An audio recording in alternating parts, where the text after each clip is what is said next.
Hello, welcome back to another video. Today I want to talk about my realistic 2024 TBR. Now I've got a load of books here that I think I do intend to read this year. These are the books that if I'm going to pick up a book and I haven't got any other kind of obligation that month as to what I need to be reading, these are the books that I want to be trying to pick up. However, let's be realistic, there are going to be other books that I buy throughout the year that I think, yeah, that's way better, I'm going to be reading that now. There may be books that people send me that I then go, okay, I'm now going to read that one. This may not end up being every book that I read in 2024, but I do intend to make this the list that I aim to try and get for. Now, you can see the shelf here, so if we avoid this actual book list here, because you've basically just seen all of the books. Now, let me just turn this around. What essentially you can see behind here is a further bookshelf that is absolutely filled with books that I am probably going to try and read at some point. It's books I've been sent, it's books I've bought in charity shops, it's books I thought I was going to read and be really interested in and then just haven't been that interested in at all, unfortunately. But here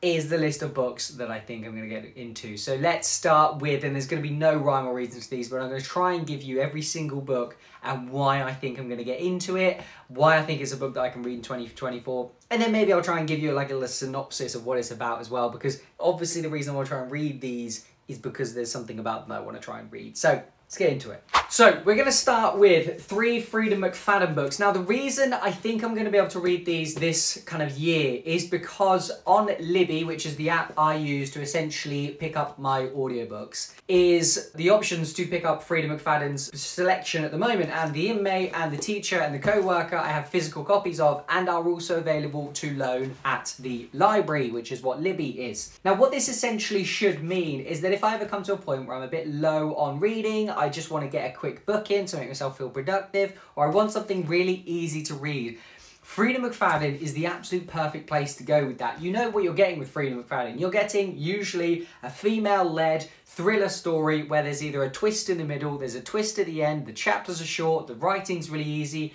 the characters are down to earth and human, and that's what you're going to get with these. And these 3 books are 3 of her best. There are some others, obviously, that I've read previously. You can go look on my social medias for all of those.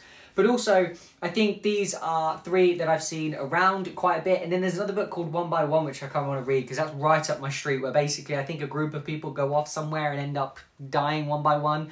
I don't know, but that sounds right up my street. So, Freida McFadden is the group collective books I'm hoping to finish by the end of this year. And then I'm going to do like a video of like, I read a load of Freida McFadden books. Here are my best, in my opinion. So, yeah, that's where I'm going to start.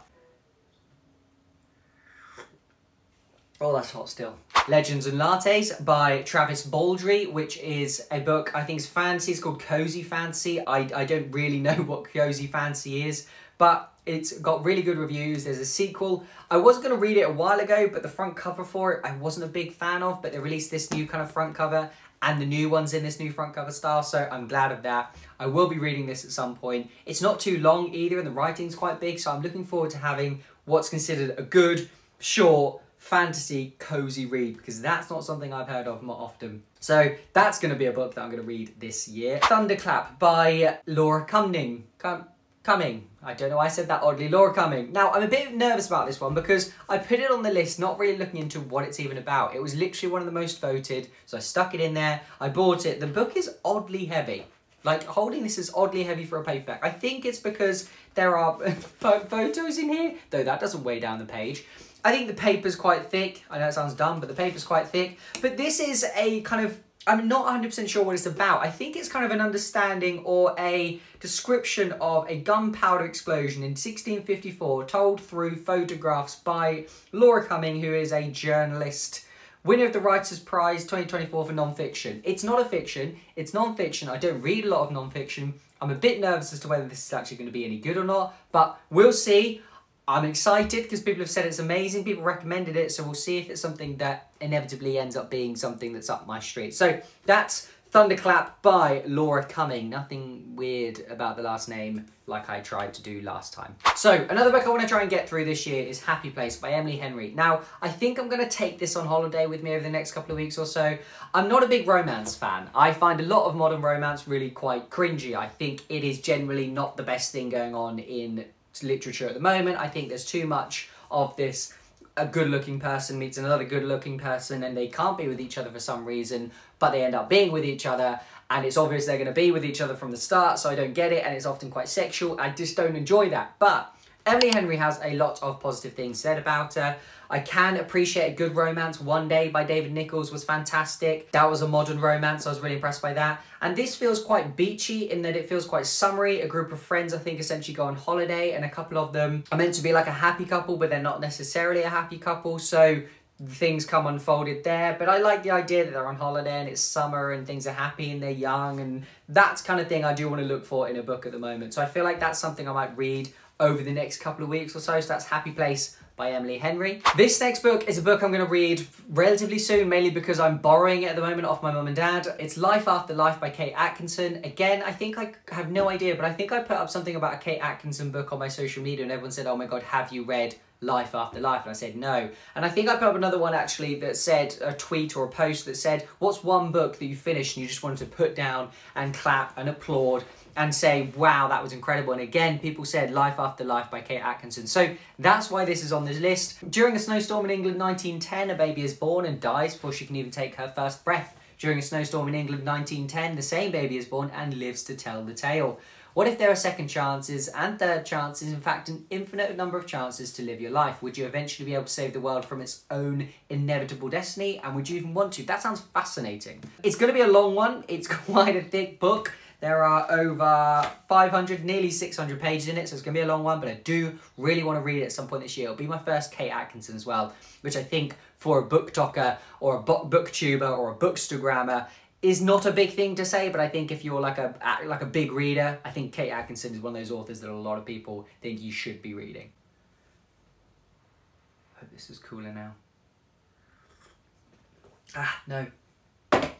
The next book is the second book in the Powerless trilogy, I think it's going to be, and it's called Reckless. Now, I want to read this because I read the first one, and the first one was popular, and this is popular, though I've heard this isn't great, and I've heard Powerful, her little book in the middle, wasn't great either.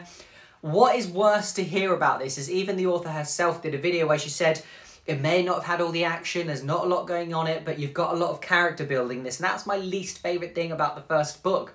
The characters, their awful romance, they're kind of on, off, do we, don't we love each other, angry kind of sexual tension that was going on. I have absolutely no time for that, so I'm nervous to read this because Powerless wasn't amazing. It didn't blow my mind. I had some time for the kind of fancy setting. I had some time for the passion that Lauren Roberts had put into it and how young she was at the time, and you could feel that. But now, I just don't know if Reckless is going to be that good, but I do want to read it because I want to form my own opinion on it. It may prove me wrong. I don't know, but that's going to be a book that I do want to try and pick up at some point soon because I think it's, yeah, we'll see. I don't know if it's going to be good or not. Another book is Yellowface by Rebecca F. Kuang, which I think is also R.F. Kuang, who did Babel as well, or Babel? I've forgotten how people want me to say that. But Yellowface, I think, is meant to be very, very good. I think it's meant to tell a story of... Let me try to read the back. So it's just one hell of a story. It's not just hers to tell. When failed writer June Hayward witnesses her rival, Athena Liu, die in a freak accident, she sees her opportunity and takes it. What if it means stealing Athena's final manuscript? What if it means borrowing her identity? And so what if the first lie is only the beginning? Finally, June has the fame she always deserved, but someone is about to expose her. What happens next entirely everyone else's fault. But I think it's about race. I think it's about being Asian in a white society. I don't know, based just on what people have said online, and the fact this looks like an Asian person, it's called Yellowface, and that's a term that people used to call Asians. I don't know.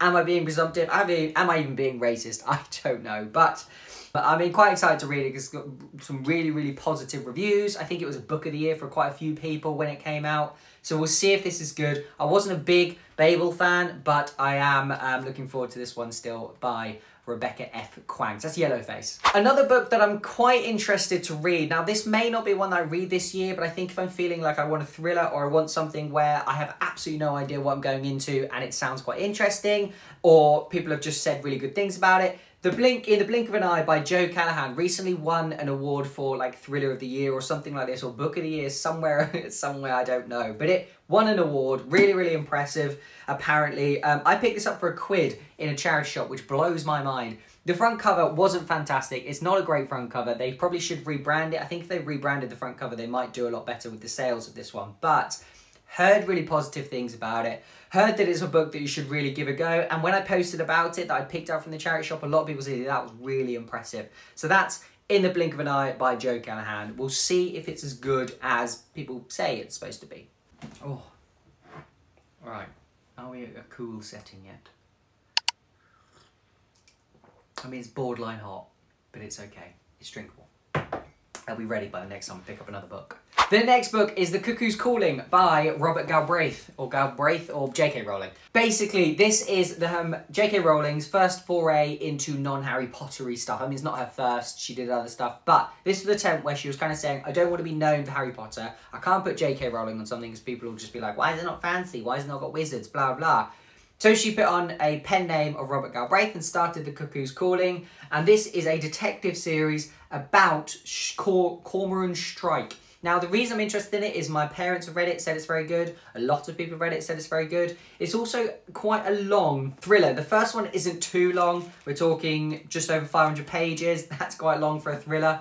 A crime detective thriller anyway. But I've heard very, very positive things about it. The other reason I'm really interested to read this, and the reason I probably will be reading it soon, is because it's my parents' copy. Again, I want to give it back to them. I've borrowed a lot of books off them. I should really start giving some back. But that's Robert Galbraith's The Cuckoo's Calling, which I'm quite interested in. So it's like a detective novel. I don't know if there's anything unique or what the USP here is, but says it's meant to be very, very good and quite engaging as well, despite being as long as it is. Right, this is now going to be cool. You watch. Oh yeah. The next book is God Killer by Hannah Kaner. Now, the reason I'm really interested to pick this one up is, one, it's a fancy, love fancy. Two, it's not that big. Like, look at it, it's not that thick. We're talking sub 300 pages here, which is saying a lot. That really interests me.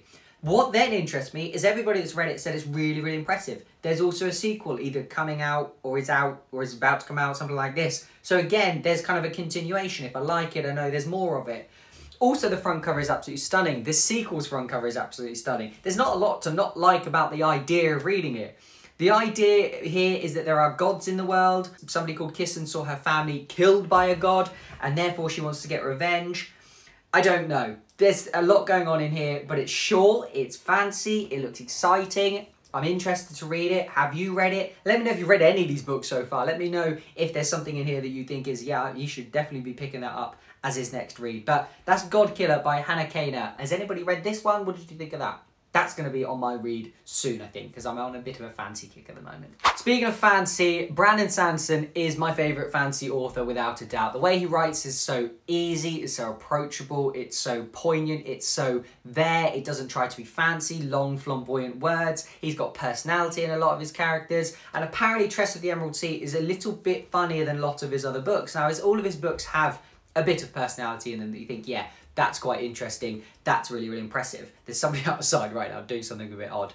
But that's what I keep looking out. But the Tress of the Emerald Sea is one of his little kind of offshoots. I don't know if it's set in kind of like the same world as your Stormlight Archive and your other Brandon Sandersons, but a little run-off book that I think is meant to be really good. Oh, it is a Cosmere novel, so it is set in the same Cosmere world. Really, really good front cover as well. And everybody that's read it so far said it's really, really good. Plus, I love Brandon Sanderson, so I just can't say no to something like this. And again, it's another short little chap. 350 pages or so to read all of this. Yes, please. Gonna be reading it soon.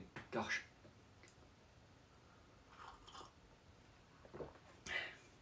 And then, very, very finally, there's way more on my TBR that I could have added here. But this one I'm going to be picking up because somebody sent it to me. And that's just my rule with books that people send to me. This is called The Less Year by C.K. Oldfield. Personally, I'd never heard of it. Somebody said the series was fantastic. They really, really wanted me to read it because they really, really wanted to hear my opinions on it and read my review on it. I no longer do full written reviews over on my blogs. They might be a bit disappointed by that, but I will still be doing written reviews of things over on my Instagram. So this is about the world ended, civilization collapsed, centuries passed, people survived, barely. Humanity, like a virus, persisted beyond the end, clinging to a hard life on a dying land. But the world was fragile, perched on the precipice of ruin. It could only handle so much, it needed help, it needed less. There's a lot of interesting ideas in here based on the kind of summary on the back. It's a very interesting size. Like, this is like a normal sized book and it's just a little bit big. You can kind of tell it's indie published. I don't think it has a proper publisher. Not proper, sorry, like a big publisher. But it's an indie published. The Less Years book one is a series as well, so if I like the first one, I know there's more to come. So this is my final book that I'm going to be reading this year, Fauchal. This is my realistic TBR, so I'm going to be reading these books, though counting them, there are 3, 6, 9, 12, 13, 14 books on this list. So that's not a small number to get finished before the end of the year, especially when there's so many other books that are probably going to come and I'm probably going to be like, oh my god, I want to read that one. Okay, so here are all the books that I'm hoping to get read in 2024. There's quite the list here. There's quite the selection. This is what I'm considering my realistic TBR, in that I am fairly confident I will have read all of these books by the end of 2024. What does that mean? Does that actually mean I'm going to have read them? No. What can you guarantee I'll have a review of them ever, anywhere? No. But there are some reasons I have reading these. Some of them are people have sent me them, I'm borrowing them, they're quick and easy reads that are pain-free, or they're books that I know when I finish my current book or the book after that are going to be at the top of my TBR list. There's a load of books on my TBR behind me, just over there, that I could slip out any one of these for, really. Because I may just be sitting in front of my TBR, and I may just go, you know what, no, I want to read that one. That one looks way more interesting. But these are the, what did I say, 3, 6, 14 books I think I will read before the end of 2024. So, let me know what books you think you'll read. This is going to be so difficult to hold like this. Let me know what books you're going to read by the end of 2024. Let me know if you have read any of these books, whether they're any good. Let me just hold them up again so you can see which books I'm talking about. Where should I start with this? Help me tick off my TBR here by getting me hyped about one of these books. Anyway, thank you for watching. If you enjoyed the video, I'd really appreciate a like. I'd really appreciate a comment of any sort, and if you haven't yet, subscribing is the absolute best thing you can do, and also watching the video like a billion times really helps. But other than that, thanks for watching. I hope you enjoyed the video. I'll see you in the next one.